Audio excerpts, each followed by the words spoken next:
Hi, I'm Patty with Amplify Science.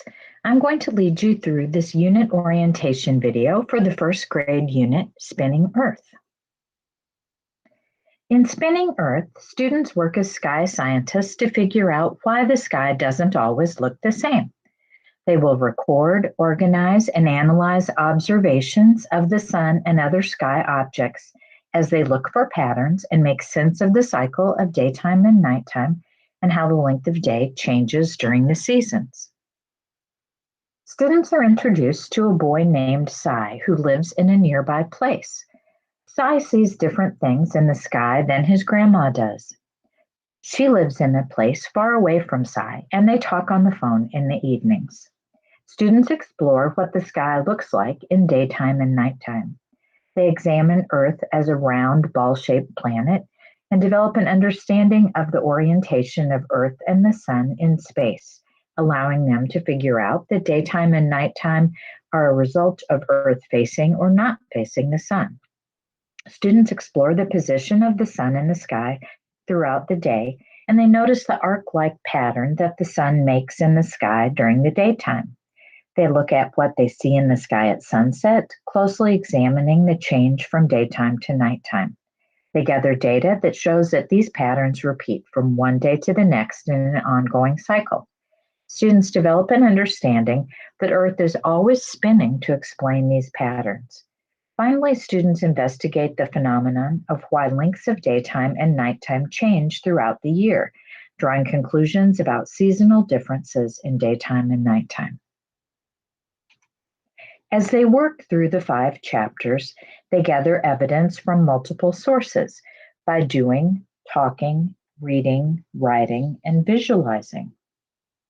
Their explanations become more complex over time as they construct understanding about patterns they investigate in the sky. This unit is an investigation unit. Investigation units focus on the process of strategically developing investigations and gathering data to answer questions. Students are first asked to consider questions about what happens in the natural world and why. They are then involved in designing and conducting investigations that produce data to help answer those questions. Students analyze the data to construct patterns and principles to answer the questions. As the unit unfolds, these answers help students make progress towards figuring out the unit question, and they also lead to new investigations to answer new questions. As students move up through the elementary grades, they focus on important aspects of the practice of planning and carrying out investigations in an intentional sequence. Each Amplify Science unit that's focused on investigation also focuses on a specific aspect of the practice of planning and carrying out investigations, which we call a focal practice, and supports students in learning about and using that focal practice. For the Spinning Earth unit, that focal practice is organizing data. The Spinning Earth unit focuses students in particular on ways to organize data to reveal patterns and draw conclusions from it. Based in part on the evidence that they gather in investigations, students develop key understandings about why they are observing what they do in the sky. The cross-cutting concept emphasized in Spinning Earth unit is patterns. In their role as sky scientists, students delve deeply into investigating patterns in the sky as they observe the sky at different times of day and obtain information from secondary sources about the sky in the evening and during the nighttime. Students go on to explain the patterns they identify in their data and use their newfound understanding of patterns in the sky to explain a young boy's sky observations. Students return to the idea of patterns again and again throughout the unit through a variety of modalities. Every Amplify Science elementary unit also includes a focal sense-making strategy, which students leverage as they read and also during investigation. This unit's sense-making strategy is making predictions. Like most units in Amplify Science K-5, the main writing genre is explanation. Well, that's the overview. Now I'll talk you through what happens throughout the unit, how students build from their prior knowledge to get to a complex causal explanation of the anchor phenomenon. To do this, I'll summarize the key ideas students figure out in each chapter and how they use these ideas to explain the anchor phenomenon piece by piece. For each chapter, I'll highlight one or two key evidence sources that students use. But remember, in every chapter, and indeed in every lesson, students gather evidence multimodally from many different sources. In Chapter 1, students investigate and work to answer the question, why did the sky look different to Cy's grandma?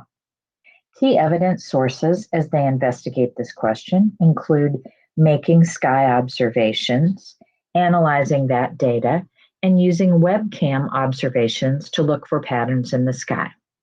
They read the books After Sunset and Patterns of Earth and Space as they gather evidence from text. At the end of Chapter 1, students return to the anchor phenomenon. They explain Cy and his grandma saw different things at the same time because they live in different places. When it's daytime for Cy, it's nighttime for his grandma. When Cy sees the sun, Cy's grandma sees the stars.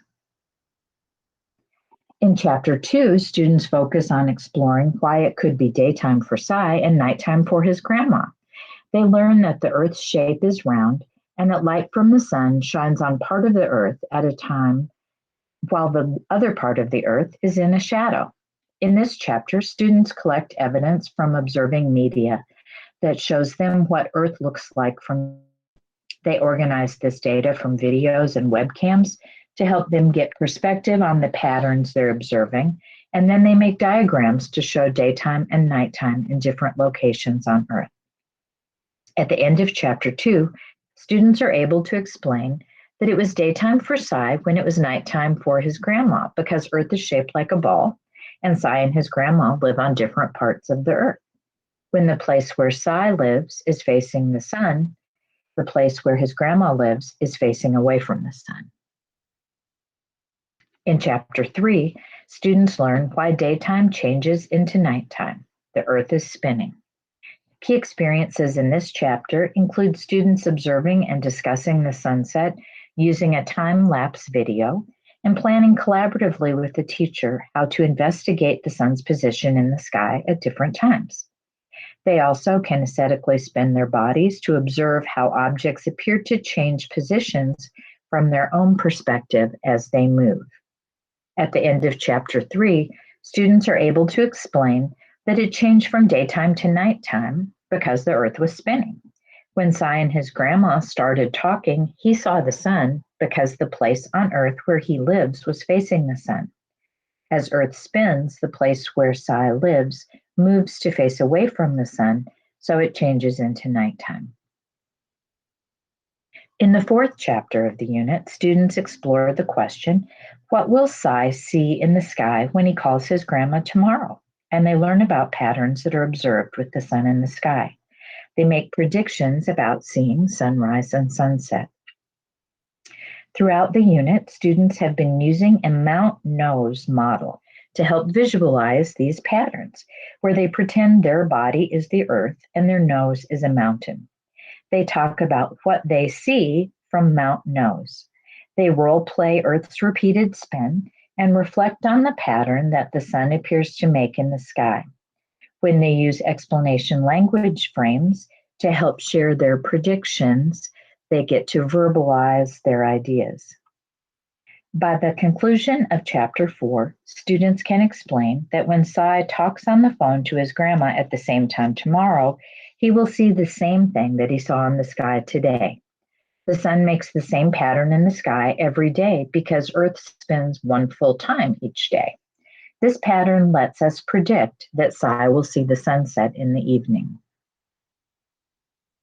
In the final chapter of this unit, we answer the question, why was it nighttime for Cy when he called his grandma during the winter? As they investigate how the length of day changes over a year. Students collect and organize data from the book, A Walk Through the Seasons, and they analyze the images to find out about the length of daytime during different seasons. By the end of Chapter 5, students can explain that it was nighttime when Cy called his grandma during the winter because in winter, daytime is shorter and nighttime is longer than in other seasons. Well, I hope you're feeling excited to get into this unit this spring and that this gave you a brief introduction to spinning Earth as you begin to prepare for instruction. You can use any combination of the platform resources and lessons and the remote resources to best suit the needs of your group. Watch in March for a video coming on the progress build of conceptual ideas that are developed within this unit and the wealth of formative assessments that are built into the platform lessons to help you get information on where your students are in understanding these big ideas. I'm Patty Works, and my email address is pworks@amplify.com. Please feel free to contact me with any questions or to set up a time for us to work together on planning for Amplify Science. Thank you so much for joining us.